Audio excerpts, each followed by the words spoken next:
everybody, it's Tonjia Tomic, and today I am joined by my good friend, James Grixoni.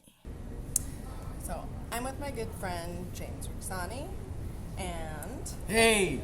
I'm going to ask him a couple questions here. So first of all, tell us a little bit about yourself.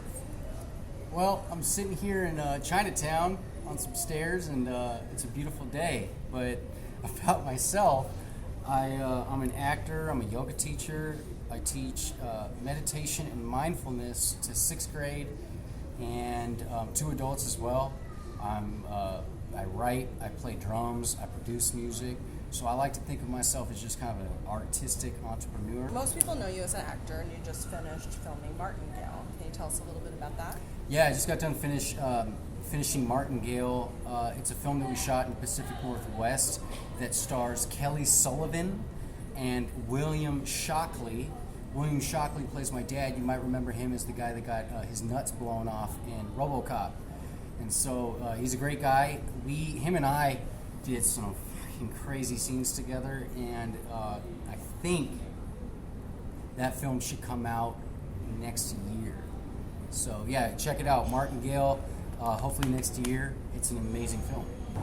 How was it working on Twin Peaks? I was like, it's directed by David Lynch. Working on Twin Peaks was like a force of nature for me. Like getting caught in a tsunami of awesome creativity. I would say the coolest part about working on Twin Peaks was getting to work with David Lynch, and not so much the context of. I'm gonna keep looking at the camera. Well, you can. Okay. You're talking to my YouTube audience. It's so. I was gonna say it's so funny. I want to look at you. No, is the coolest thing about working on Twin Peaks was I got to work with David Lynch, and I got to watch an artist and a master artist work, and his demeanor, his energy, and his imagination was just like, it engulfed me. It's so much actually that I asked him, how are you so chill as you're a director, and how are you so like fluid? And he meditates 3 times a day. He practices transcendental meditation, which is a mantra-based meditation. Me, I was just inspired by that. I didn't get trained in transcendental meditation, but I know a handful of different forms of meditation that I practice and I teach. And so really, I think David Lynch just inspired me to be a better person. So that was the coolest part. And then the other coolest part was they put me in the deputy outfit, and my first scene ever was the R&R Cafe. I had to go talk to Bobby Briggs, and I remember wearing the deputy outfit up in North Bend where the original show was, and they moved the gate for me to hop on set. So there was like hundreds of people behind me. They fucking moved that gate for me, and I just walked right in and shook David's hand. I was like, Jesse, good to meet you. And so the rest is history. You also don't know what the hell you're doing. Like you can't read. You might read your lines, but you don't know what it's in the context of. So as an artist, it's really cool to just like dive in and just be directed and just be like, whatever you need, I got you. So that was a good time. Did you feel like with David Lynch particularly, it was a different style? Did you feel like you just had to let go in a way? Hell yeah. Yeah, of course he has a different style. I think he's known for having a different style. It's very dreamlike, it's very abstract. And it's up to you as the audience viewer to kind of define that. And one more time, what was that second part of that question? Because as that an was the cool actor, part. Yes. When you worked with them, did you feel like you had to let go a little bit? Hell yeah. So, me as an actor, if I'm given the whole script, I get kind of cerebral. I think too much. I look at the bigger picture as opposed to what is my character doing, and that's all as an actor you need to know is just like, what's your character doing? What's your character's story, motivation? Your job isn't to know the whole big picture of the story. That's the director and editor's job. And so not knowing anything was freeing because it just allowed me to take the direction. And a lot of it, I liked, he's kind of like directing in a choreography sense, where it was like movement and slowing down my speech and standing in a certain way and not blinking, and all those things are mechanical, but yeah, it was super tight just to like not know what was going on. That way I could just come from a very, like a blank canvas. It was awesome. So can you tell us about any upcoming projects that you have?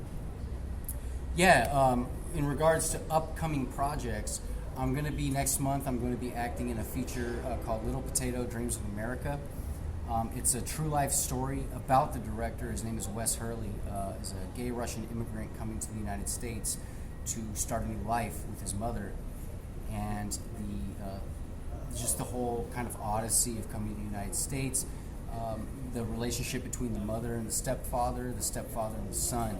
And I play the stepfather. And so it's going to be a really great time.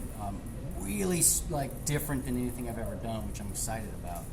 So yeah, definitely all on my social media, if you want to follow me, James Grixoni, I'll keep you up to date with what's going on that. I'll put that below. And then I'm also, I did a podcast about a year ago that a lot of people love. It's called Welcome to the Verse, and it's a podcast about two TSA agents who work at a multiverse airport. And so it's really lowbrow, but it's really funny. And so if you're into like lowbrow comedy and hearing my voice all the time, check it out.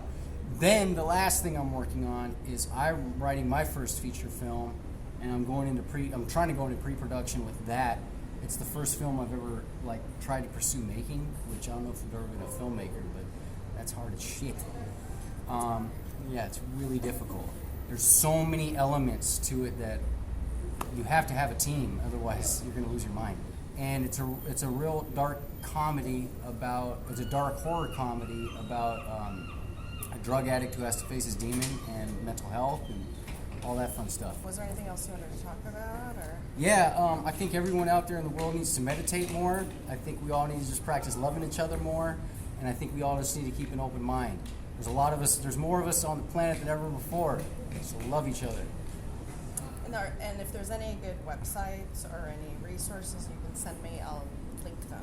Yeah, I have a blog too. I'm starting a new blog about my journey through sobering up and going through my yoga journey to kind of just better my health. And I have a blog that I'm starting on www.jamesdgrixoni.com.